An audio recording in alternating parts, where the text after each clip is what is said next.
What's good, YouTube? It's your boy Shabazz. Welcome to the channel. So, One Piece chapter 1031 just came out. It was kind of interesting. So in the previous chapter, Law and Kid awakened their devil fruits, and at the end of the chapter, kind of it kind of made like they defeated Big Mom. So they thought, right? Um, she came out. She came back, but like you thought y'all was doing something. Y'all thought y'all did something there, and she took this. She took the souls, not a euphemism, not a euphemism. Like she took the souls of all like the surrounding people, like all like the Cairo agents and stuff. And she somehow got bigger than what she already was, right? So she was a giant, but she got like bigger. Like, I don't know how. But she saw that Kid in Law had some strength, and she gave them her respect. Like, she like, y'all actually damaged me. Like, good job, y'all. Like, really clap it up, clap it up. Which honestly, I feel like it's too, because Kid and Law, they're kind of like good people, not good people. Like Law's a good person, Kid's kind of an asshole, but more so the fact that you got Luffy fighting Kaido right now, like on a stalemate, right? But you got Kid and Law, they're not too far behind from Luffy. I believe in terms of strength, I don't believe they're too far behind. So if they're fighting Big Mom, two of them, they should be able to pose a challenge to her. You know what I'm saying? Um, so now you got a full power Big Mom, or we believe full power Big Mom versus an awakened Kid in Law. It should be interesting how Oda writes this because they could write it in terms of like, yo, she went full power and she got smoked, or she went full power, blasted them, and then they had some third party interference, and then they were able to catch like then win from that part. So it's gonna be interesting to see how Oda writes this because I feel like either way is good, either option is fine. They just need to write it in a way that it's doesn't give like of course they had a cop out like that. Um, and on the other side, we got X Drake and Apu. You know, they're like they talked last chapter about like teaming up and stuff, and he was like, "Nah, like, you a dub." So they started to fight or whatever. And Drake notices Apu's patterns, attack patterns, and he like Apu knows he doesn't have the ability to beat him because he obviously knows that the fat heck his devil fruit is only, I guess, his devil fruit is okay. The user of it, which is Apu, he makes good use of it because he's cunning and he's like kind of deceiving or whatever. So he makes good use of his devil fruit. Um, but he knows like he's not like the strongest person, so he tries to get the numbers to fight him, to fight Jake, and that makes me like another point. Like the numbers literally have done nothing. Like they were hyped up to be these monsters that like Kaido like made him to sell like all these other stuff. Like they were hyped up to the highest degree, but they never really done anything. So it kind of like defeats the point. Like they virtually done literally nothing in all of Wano. So I don't know if it was that by design. I don't know how that worked, but I don't know. That's kind of weird to me. So now Yamato pulls up because she's trying to get to the bottom of the flower capital because there's bombs detonated. So she's trying to like undetonate the bombs, as you remember. She pulls up and Apple try to finesse her like, yo, like let's team up, you know. But as we know, Yamato cut all ties with Kaido.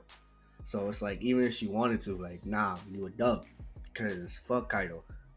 Um, so Jake told her like, yo, I cut ties with Kaido too. Like I'm on Straw Hat's side. So now temporarily they're allies, and you know they're trying to. Like, I guess Yamato's gonna tell him the plan. Um, and yeah, that's pretty much on that end. Now while this is happening, right, you got Robin and Brooke running away from the CP0 agents, and because like for like the longest, like they were like surveying how the war was gonna go, giving commentary like, oh, it was like 10,000 to 5,000 people, and like as the war went on, as more people were getting killed, they were like giving like the background, like, oh, this is how many people is left. Um, uh, um, so now they're like in their action of like trying to capture Robin because they, you know, obviously Nico is the only one that can read the polyglyphs. So them cutting her off, would benefit for the world government's favor. So that's that. All right, now we get to the main part of the chapter, in my opinion, which is the Sanji crisis. He just unlocked his exoskeleton, which is dope. But he hit a woman on his way back to Queen, which is so uncharacteristic of him at all. Like, we know him like from chapters, like thousands of chapters ago. He's like, yo, like, I will never hit a woman. That's something I would never do. Yada yada yada. So to see him hit a woman for the first time and actually like mean it and like draw blood because she was leaking, it's, I don't know if it's a progression of his character or a regression of his character. Um, is he becoming like Germa after all? Like, is like, is that like a side effect of like an emotionless being? We don't know. And the way Oda writes it, it could be like, yo, like, we, for like the longest time, for like 20 something years, we know Sanji as like a woman lover, um, not a womanizer, but he loves the woman, he idolizes the woman, he cares about the woman, he would never hit her. His sister, he loves his sister, he loved his mom, so it's gonna be weird to see how he turns out after the war. Um, all these questions occurred, but then he took off his race. He took his race suit out of his pocket, threw it on the ground, and stomped on it, and like basically destroyed it, and was like, "Yo, like, I'm done with Germa. Like, this is not me. Like, I'm not Germa. I'm Sanji. I don't know where like Sanji goes from here. He denounced his Germa lineage. Like, he's like, yo, like, I might have this part of my body, but this is like, I'm not who these people are. I'm not who Niji and all the other Germa 66 people are, besides from his sister. So I don't know. Oda might write it and like, yo, like, he retains his humanity after he sees like Robin or Nami gives him a kiss or something. I don't know. That'd be dope to see, but I don't know how he could write that. But I feel like his fight with Queen definitely should end sooner rather than later. Because low key, we kind of got the most we got out of it so far. Like, we got Sanji unlocking his exoskeleton, or awakening his exoskeleton.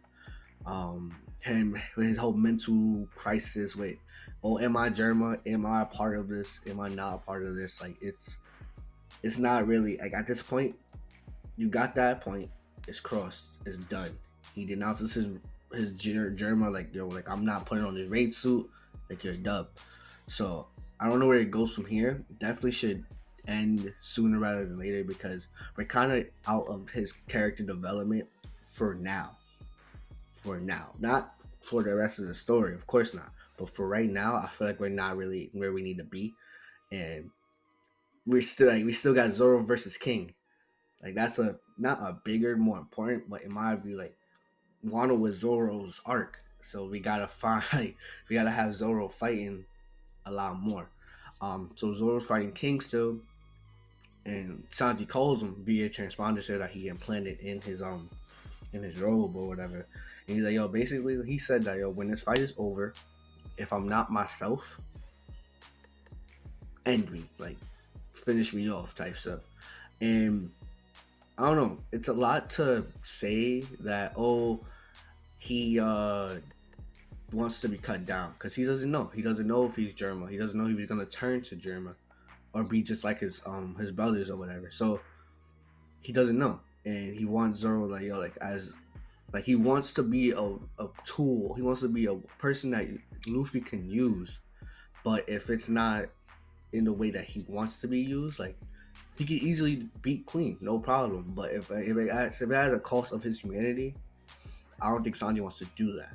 So that's where his mental strife is coming along, and it's like, damn, like, it's tough. It's a real tough call. It's a real tough decision to make. But I feel like Sanji, knowing him the way that we've seen him grow and see him learn for all these years, he's gonna get his humanity back, and it's gonna be dope to see. It's gonna be dope to see for sure. There's a lot. They put a lot in this chapter. You got the kid-in-law versus Big Mom stuff. You got the Robin and Brooke versus the CP0 stuff. You got the Sanji stuff. And you got the Apu and Drake and Yamato stuff. So they put a lot in this chapter, and it was a good chapter to read, of course. But it's coming towards the end of Wano, and I can't wait to see how it unfolds. Until then, that's all we got for today. Make sure you drop a like, subscribe if you're new, tell a friend to tell a friend, and I'll see you guys next time. Peace.